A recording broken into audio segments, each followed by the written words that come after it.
మీ అందరికీ కూడా శుభాకాంక్షలు తెలియజేస్తూ ఉన్నాను.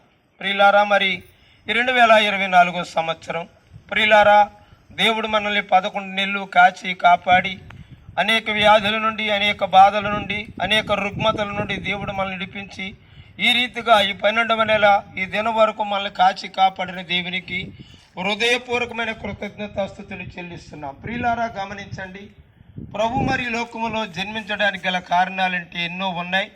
నశించిపోతున్న వారిని రక్షించడానికి యేసుప్రభు వారి లోకములో జన్మించి ఉన్నారు. ప్రియులారా, గమనించండి, ఎవరు నశించిపోతున్నారంటే ప్రియులారా, పాపంలో పుట్టి పాపంలో పెరుగుతున్న ప్రతి ఒక్కరిని కూడా రక్షించడానికి 2024 సంవత్సరాల క్రితమే ఆయన బెత్లెహేమ్ అనే చిన్న ఊరి గ్రామంలో జన్మించి ఉన్నారు. ప్రియులారా, ఆయన జన్మించినప్పుడు ఎవరెవరు వచ్చి ఉన్నారు అని మనం ఆలోచన చేస్తే ప్రియులారా, ఆయన జన్మించినప్పుడు ప్రియులారా, పరలోకము నుండి దేవదూతలు వచ్చి ప్రియులారా ఆయన పూజించినట్లుగా లేఖనాలు సెలవిస్తూ ఉన్నాయి. ప్రియులారా, పరలోకము నుండి దేవుని కుమారుడైన లోకరక్షకుడు లోకములో ఉన్న ప్రతి ఒక్కరిని రక్షించడానికి యేసు ప్రభు వారి లోకములో కన్యక గర్భమున జన్మించి ఉన్నారు. ప్రియులారా, కన్యక పురుషుడు ఎరిగినటువంటి మహాతల్లి కన్య మరియమ్మ గారు. ప్రియులారా, మరియమ్మ గారికి మరి ప్రియులారా అప్పటికే ప్రధానము కార్యక్రమం జరిగింది. మనం లోకంలో చూస్తే లోకాచార్యాల ప్రకారంగా ప్రధానము జరిగినట్లయితే వివాహం జరిగినట్లే అని మనం అనుకుంటాం. నిజమే ప్రియులారా, ఆనాడు యేసేపు మరియమ్మలకు ప్రధాన కార్యక్రమం జరిగిన తర్వాత పరిశుద్ధాత్మ వలన ప్రియులారా మరియమ్మ గర్భాన్న యేసు ప్రభు వారు జన్మించారు. మీకు జ్ఞాపకం చేస్తూ ఉన్నాను ప్రియులారా, ఆయన గొప్ప దేవుడు, పరిశుద్ధాత్మ వలన జన్మించిన దేవుడు, పాపము లేనివాడు. ప్రియులారా, పురుషుని ఎరగనటువంటి కన్య మరియ గర్భాన్ని జన్మించారు.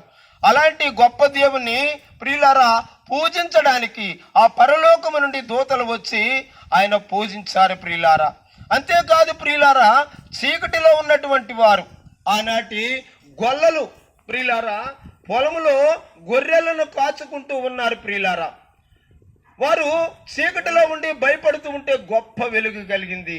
భయపడకుడి, ఇదిగో లోకరక్షకుడు మీ కొరకు పుట్టి ఉన్నాడని ప్రియులారా ఆ దూతలకు చెప్పినప్పుడు వారు కూడా లోకరక్షకుడైనటువంటి యేసు ప్రభు వారిని చూడడానికి ప్రియులారా గొల్లలు వెళ్ళి ప్రియులారా ఆయన కూడా దర్శించారు. ప్రియులారా, ఆయన కూడా దర్శించారు గొల్లలు.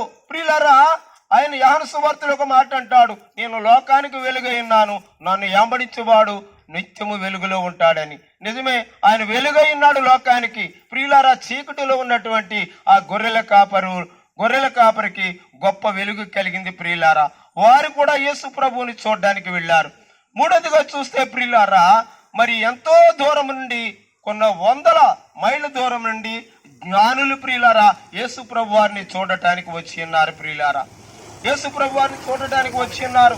గమనించండి, మరి జ్ఞానులు వెళ్ళేటప్పుడు ప్రియులారా బంగారము, బోళము, సాంబ్రాణి కూడా తీసుకుని వెళ్ళి ఆయన పూజించినట్లుగా లేఖనాలు సెలవిస్తూ ఉన్నాయి. ప్రియులారా, నిజమే, లోకములో ఉన్న ప్రతి ఒక్కరిని రక్షించడానికి ప్రభు పుట్టినాడు కాబట్టి మొట్టమొదట దూతలు వచ్చి ప్రియులారా మరి ఆయన పూజించారు. గొల్లలు వెళ్ళి దర్శించారు. ఇదిగో జ్ఞానులు వెళ్ళి ప్రియులారా కానుకలు సమర్పించి ఉన్నారు. ప్రియులారా, కానుకలు సమర్పించి ఉన్నారు. మనం ఏమి సమర్పించినా ఏమి సమర్పించకపోయినా ప్రభువుకు మన హృదయాన్ని ఇచ్చినట్లయితే ప్రియులారా మీరు మీ కుటుంబం గొప్ప వెలుగుని చూస్తారని ఈ సమయంలో ఈ మాటలు విన్న మీరందరి కోసం చిన్న ప్రార్థన. పరిశుద్ధ